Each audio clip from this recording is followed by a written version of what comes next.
Hello everybody, welcome to JTP. In today's video I'll be doing the 2024 US Senate map.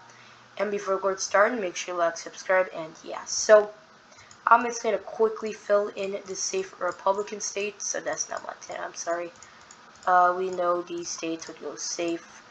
Oh yeah, and before we get started, make sure you do like and subscribe. I will make the shout out video soon. Just please be patient. And yeah, so we know why these states would go safe. Minnesota, Amy Klobuchar, very popular U.S. Senator, Maine, also a popular senator. Now we'll go to the likely states. Florida, I don't like Rick Scott, but he would still win. West Virginia, popular governor Justice would win there easily. Texas, we'll get to that at the very end of the video. And yeah, that's it. Now we'll go for the Democrats. They will carry Virginia. And Virginia, it's really shocking because there was a poll from Virginia. If I could bring it up here, okay. Let me go to the presidential polls. Yeah, over here. Look at this. Trump or Biden versus Youngkin. Youngkin wins at 16. DeSantis versus Biden. DeSantis wins at 5. Biden versus Trump. Biden wins at 1. So really, we did not know who is running for the Virginia Senate race. But if you ask me, I don't think Glenn Youngkin is running for Senate. He has no interest whatsoever to run. You ask him, he doesn't really care. I mean, he doesn't even really care about the presidential matter. And for the Senate, I don't think he would really want to run.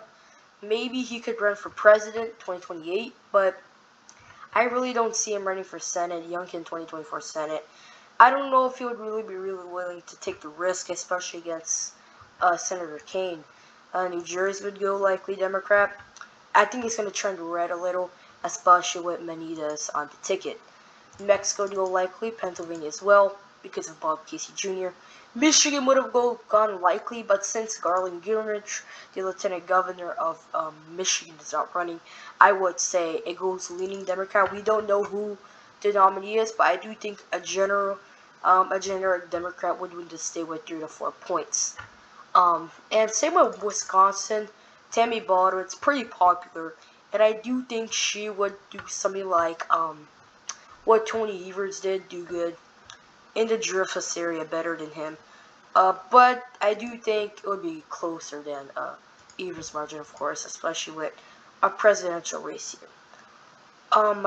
Now we can go to the tilting states. Or actually, I would say Rosen wins here in Nevada with a lean margin. You may be asking, what? It's easy flip for Republicans. Well, here's the thing. The state of Nevada, we said that in 2022. And what happened? Adam Laxalt ended up losing. And that was a year when Joe Lombardo was on the ticket, who won with like, what, 1.2 points in Nevada. And with him on the ticket, we don't know who the Republican nominee is in Nevada. Whether it's Adam Laxalt, Sam Brown, whoever it is, I do think it would be leaning. Jackie Rosen isn't as good as Mosto, but still, I do not think it would be as close as the Senate race in 2022, but it could definitely be that. Tilting states would be Montana and Ohio. I'll get to that. But Republicans have already won the Senate without Texas. But state of Montana. If we go to the state of Montana over here, the state of Montana has U.S. Senator John Tester. We can go to his Senate years. He didn't run 2000, yeah. So he ran against the incumbent senator in 2006 and Waver, barely won that race, barely won in 2012, and again barely won in 2018, and now he's running in 2024. I do think just because it's a presidential year, he would win. Only because of that. If it wasn't, he would have lost. I mean, won. And really, Matt Rosen and Ryan Zinke, they're okay candidates. Austin Jensen is, I don't know, that profile picture makes me thinking, I don't know if he could win. But really, Greg Gianforte would be the best nominee. We can see over here, he does the best out of all of them. So yeah, I would say Montana flips. Ohio, we really don't know who are the nominees, but Ohio, you see, is a red state now. And we can see that with Sherrod Brown's election in 2018. Usually, Sherrod Brown wins with a big margin, right? And in 2018, Republicans were going everywhere trying to pick a candidate. In the last minute, they chose Jim Renassi, who's not a strong candidate whatsoever. He has barely even, did anything. And 538 said it was solid D. Inside elections, solid D. And Renassi was doing absolutely terrible at this all-time peak. I think Brown was winning like 20. You could say 10, 14. And then what happened in the election? It went not even 7 points Democrat. And in 2024, we don't know who the nominees are. Matt Dolan is not the best candidate. He doesn't have really the Trump style. Really, in Ohio, you shouldn't get a moderate Republican. You need a Trump-style Republican. I think David Yost would do the job, Franklin Rose. But people like Josh Mandel, Vivek Ramsey would not win.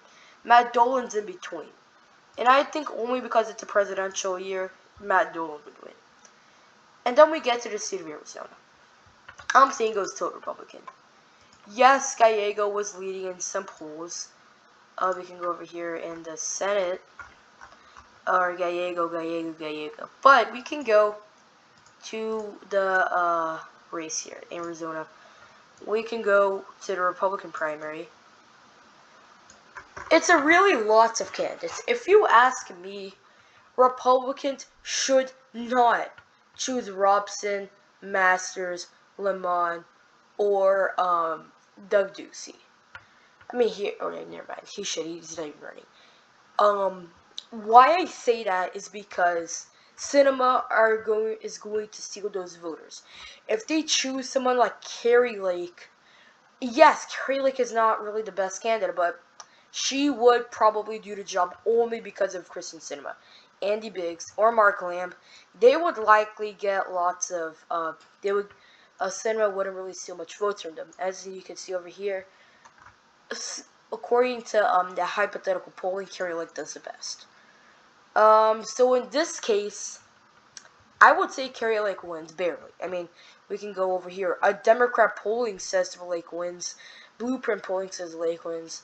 And really, it just shows that Ruben Gallego is he is a good candidate, but with Sinema on the ballot, this race is a pure toss. But as of now, really very early in Arizona elections, Democrats tend to be the favorite.